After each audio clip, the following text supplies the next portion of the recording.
concrètement, comment se passe la séance et comment est-ce qu'on va procéder? Alors, une fois que vous avez cliqué sur réserver, vous allez arriver sur une petite page de questionnaire où moi je vais vous poser 3 questions.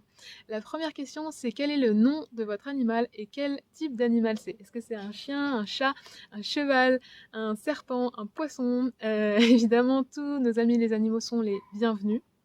Et je vais vous demander aussi de m'indiquer la composition du foyer, des personnes qui vivent avec lui, parce que moi ça va m'aider après pendant la connexion à comprendre un peu mieux qu'est-ce qu'il me montre et de qui il me parle. La deuxième chose, c'est que vous allez pouvoir me donner toutes vos questions, toutes les questions que vous vous posez par rapport à lui, toutes les choses que vous aimeriez lui demander, s'il y a aussi des comportements que vous ne comprenez pas, et s'il a des maladies aussi, des maux physiques, vous pouvez me l'indiquer à cet endroit-là. La troisième chose, c'est que je vous demande de m'indiquer s'il y a des choses que vous aimeriez lui dire et lui transmettre.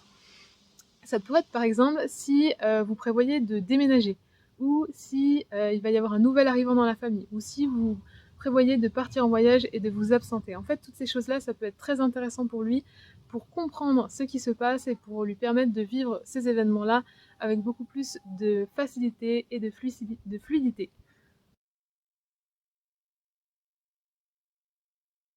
Donc pendant la connexion, en plus de répondre à vos questions, je vais aller voir en profondeur quelle est l'essence de votre animal, qu'est-ce qui fait sa singularité, quelle est sa personnalité. Je vais aller voir aussi qu'est-ce qu'il pense, qu'est-ce qu'il ressent, qu'est-ce qu'il vit, quelle est sa mission, pourquoi est-ce qu'il est là avec vous. Et je vais aller voir aussi tous les messages qu'il peut avoir à vous faire passer.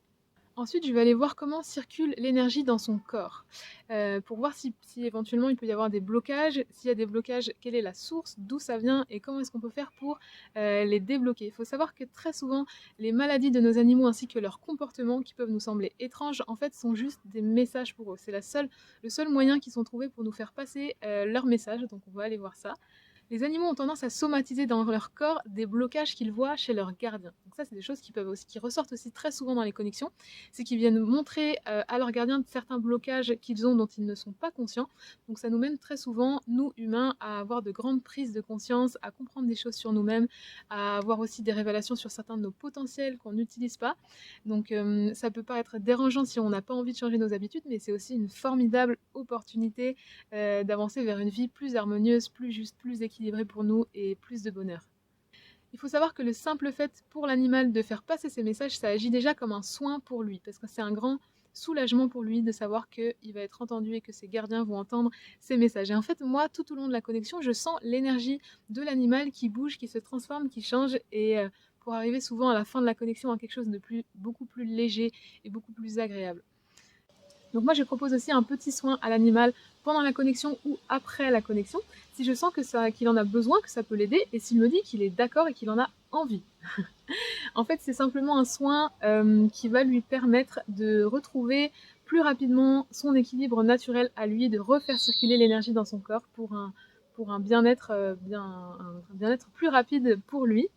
Et je précise dans tous les cas que c'est un soin énergétique qui ne se substitue en aucun cas au traitement par un vétérinaire si votre animal est malade. Et pour finir, je vais aller voir aussi quels sont ses besoins à lui, de quoi est-ce qu'il aurait besoin pour vivre mieux son quotidien, pour être bien. Très souvent, les animaux vont nous montrer des choses toutes simples, toutes banales, qui sont importantes pour lui, desquelles nous, on ne s'était pas forcément rendu compte que c'était important et on n'y avait même pas forcément pensé. Des petites choses comme ça, en fait, qui vont lui permettre de vivre mieux son quotidien.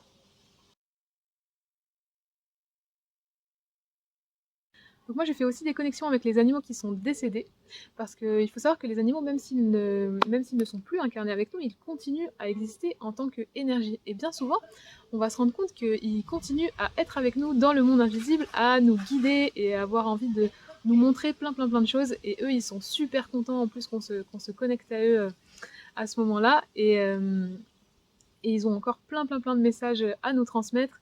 C'est vraiment une expérience magique et ça peut nous aider aussi, nous, peut-être à surmonter une tristesse ou d'aller comprendre des choses qui se sont passées pendant son incarnation, pendant qu'il était avec nous, qu'on n'a peut-être pas compris. Donc ça peut amener un très grand soulagement et beaucoup de bonheur. J'ai hâte de vous retrouver et de vous permettre de vivre cette expérience magique. À très vite.